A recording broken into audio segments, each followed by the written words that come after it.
नमस्कार, सुप्रभात, जोहार। आप देख रहे हैं न्यूज जैस अपडेट का न्यूज बुलेटिन। बढ़ते हैं झारखंड की महत्वपूर्ण खबरों की ओर। पहली बड़ी खबर, उत्तर प्रदेश के पूर्व मुख्यमंत्री कल्याण सिंह का निधन। पीएम नरेंद्र मोदी ने जताया शोक। उत्तर प्रदेश के पूर्व मुख्यमंत्री और राजस्थान के पूर्व गवर्नर कल्याण सिंह का शनिवार शाम लखनऊ के संजय गांधी आयुर्विज्ञान संस्थान में मल्टी ऑर्गेन फेल होने की वजह से निधन हो गया। यह जानकारी एसजीपीजीआई अस्पताल की ओर से दी गई। प्रधानमंत्री नरेंद्र मोदी ने उनके निधन पर शोक जताते हुए ट्वीट किया है कि कल्याण सिंह जी ने हाशिए के करोड़ों लोगों को आवाज दी। उन्होंने किसानों, महिलाओं और युवाओं को सशक्त किया। अगली खबर, रक्षाबंधन आज, जाने राखी बांधने का शुभ मुहूर्त। भाई बहनों के अटूट प्रेम का त्यौहार रक्षाबंधन आज मनाया जाएगा। सावन पूर्णिमा को यह त्यौहार देश विदेश में धूमधाम से मनाया जाता है। बाजारों में बहनें भाइयों के लिए राखी की खरीदारी करती दिख रही है। वहीं ज्योतिष और ग्रह नक्षत्रों के जानकार आचार्य पी के युग ने बताया कि इस बार सावन पूर्णिमा के दिन अमृत योग है। अमृत योग में रक्षाबंधन मनाने से भाई बहनों दोनों को दीर्घायु की प्राप्ति होती है। श्रावण पूर्णिमा होने पर लोग घरों में इस दिन विशेष पूजा अर्चना करते हैं। बहनें भाई की आरती उतारती हैं और भाई आजीवन बहन की रक्षा का संकल्प लेते हैं। आचार्यों ने बताया कि इस बार सावन पूर्णिमा के दिन भद्रा नहीं है, इसलिए दिन भर बहनें भाई को राखी बांध सकती हैं। रक्षाबंधन पर राहु काल शाम 5:16 से 6 बजे तक है, इसलिए इस समय के बीच भी राखी नहीं बांधी जाएगी। इसके बाद शाम 6 बजे से और रात्रि 9 बजे तक राखी बांधी जा सकती है। राखी बांधने का मुहूर्त तो दिन भर है, लेकिन स्थिर लगन में राखी बांधना और भी शुभ रहता है। स्थिर लगन के अनुसार प्रातः 6:15 से लेकर 7:51, वहीं मध्याह्न में 12 बजे से 2:45 तक और शाम में 6:31 से 7:59 तक स्थिर लगन है।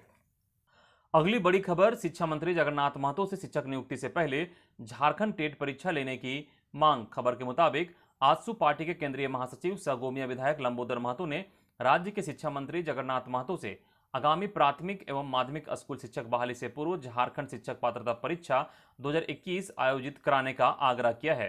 उन्होंने शिक्षा मंत्री को इस बात से अवगत कराया है कि वर्ष 2016 के बाद झारखंड में जेटेट की परीक्षा आयोजित नहीं हुई है। शिक्षा के अधिकार अधिनियम के तहत प्रत्येक वर्ष झारखंड शिक्षक पात्रता परीक्षा जेटेट अवश्य आयोजित होनी चाहिए। उन्होंने शनिवार को कहा कि झारखंड के छात्रों का दुर्भाग्य है कि झारखंड अलग राज्य होने के बाद अब तक केवल 2 बार जेटेट परीक्षा का आयोजन हुआ है। अगली बड़ी खबर, किसानों की योजनाओं में राशि के बंदरबाट की होगी जांच। बनाई गई 3 सदस्यीय कमेटी। कृषि मंत्री बादल पत्रलेख के आदेश पर कृषि सचिव अब्बू बक्कर सिद्दीकी ने उद्यान निदेशालय और organic farming authority of Jharkhand के कार्यों की जांच का आदेश दिया है। सचिव को उद्यान निदेशालय में किसानों को बिना टेंडर के करीब 13 करोड़ और उफाज में 41 करोड़ का काम दिए जाने की जांच के लिए उन्होंने 3 सदस्यीय कमेटी बनाई है। कमेटी किन किन बिंदुओं पर जांच करेगी, यह भी तय कर दिया गया है। जांच में उफाज और उद्यान निदेशालय द्वारा जिन्हें बिना टेंडर का काम दिया गया है, उनके बारे में पिछले 5 सालों में किए गए कार्यों का जांच करने का भी आदेश दिया गया है।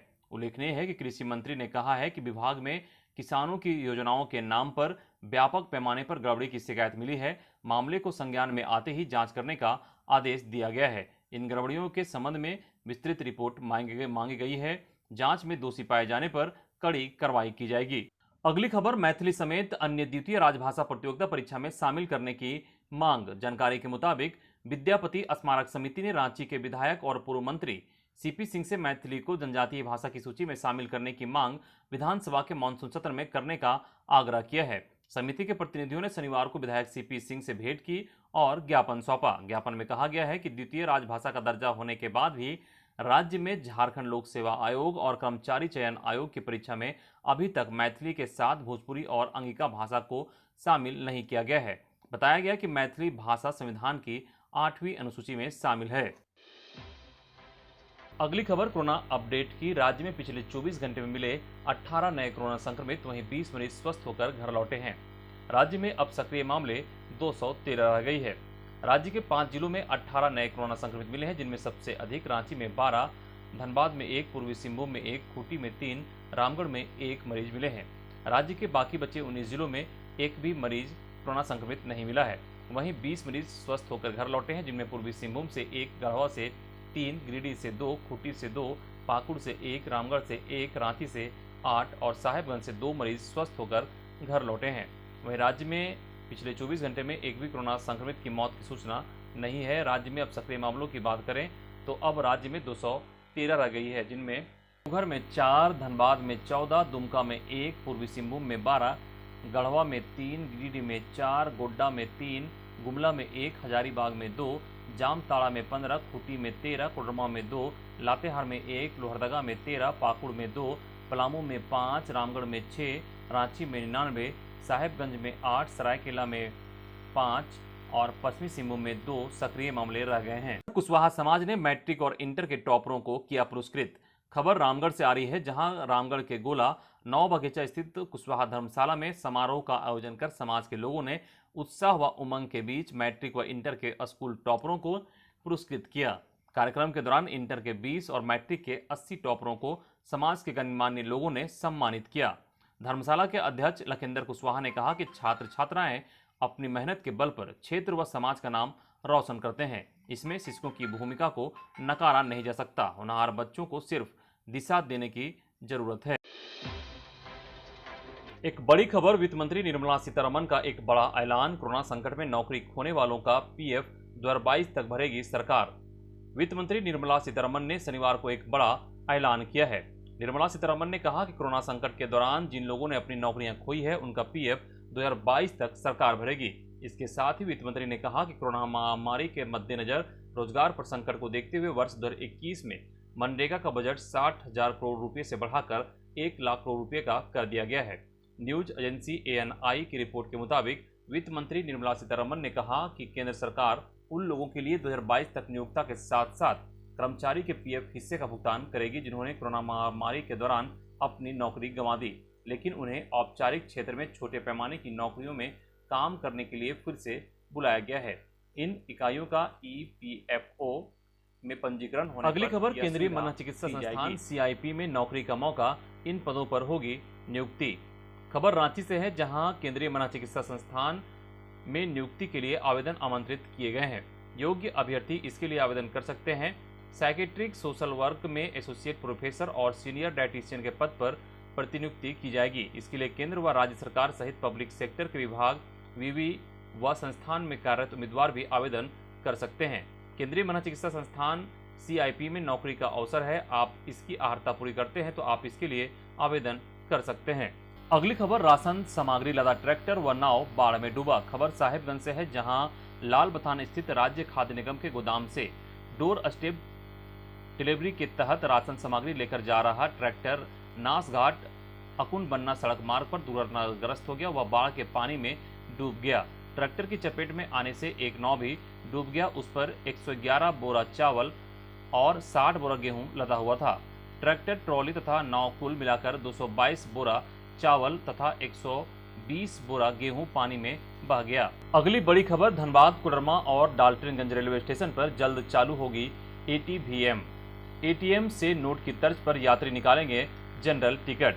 खबर के मुताबिक धनबाद रेलवे स्टेशन पर अभी गिनी चुनी ट्रेनों के लिए ही जनरल टिकट जारी हो रहे हैं, पर जैसे जैसे पैसेंजर ट्रेनों की संख्या बढ़ेगी, यात्रियों की संख्या में भी इजाफा होगा। यात्रियों की संख्या बढ़ने से टिकट खिड़कियों पर कतारें लंबी होती जाएगी। ऐसा ना हो, इसके लिए रेलवे ने अभी से ही तैयारी शुरू कर दी है।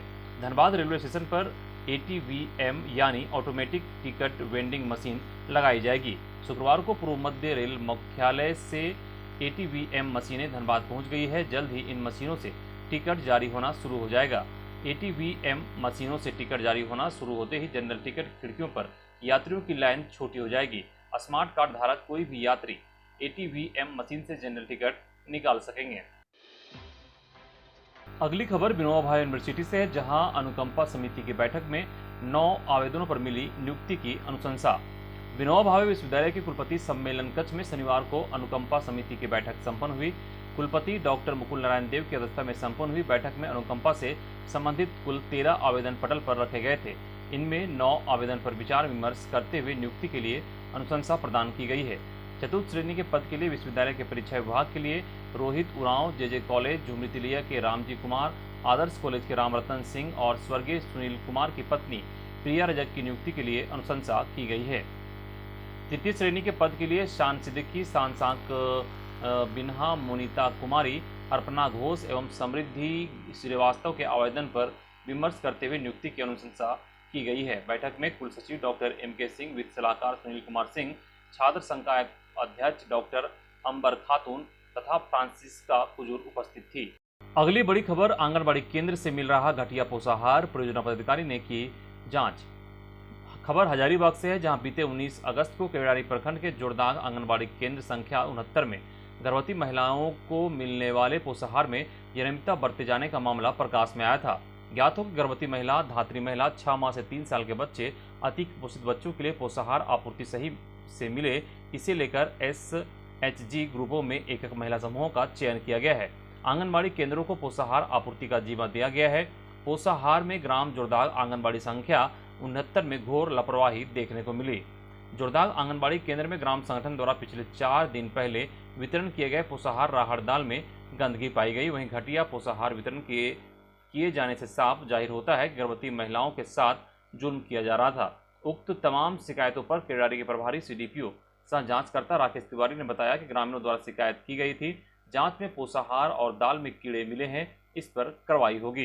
एक बड़ी खबर, आर्थिक रूप से कमजोर वर्ग के नागरिकों को समय पर प्रमाण पत्र निर्गत करने का निर्देश। केंद्र के निर्देश के बाद कार्मिक विभाग ने सभी जिलों को लिखा पत्र। कार्मिक विभाग ने राज्य में आर्थिक रूप से कमजोर नागरिकों का वर्ग, अन्य पिछड़ा वर्ग के लिए समय पर प्रमाण पत्र जारी करने का निर्देश सभी उपायुक्तों को दिया है।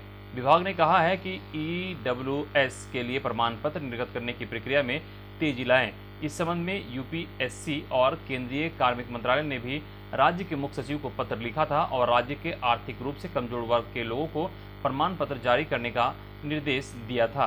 कार्मिक विभाग ने कहा है कि आगामी परीक्षा को ध्यान में रखते हुए प्रमाण पत्र जारी करना सुनिश्चित की जाए, ताकि कोई भी प्रमाण पत्र के अभाव में परीक्षा से वंचित न हो जाए। अगली खबर मौसम अपडेट से है। बता दें कि सावन के आखिरी दिन यानी कि आज झारखंड के 15 से ज्यादा जिलों में भारी बारिश के आसार।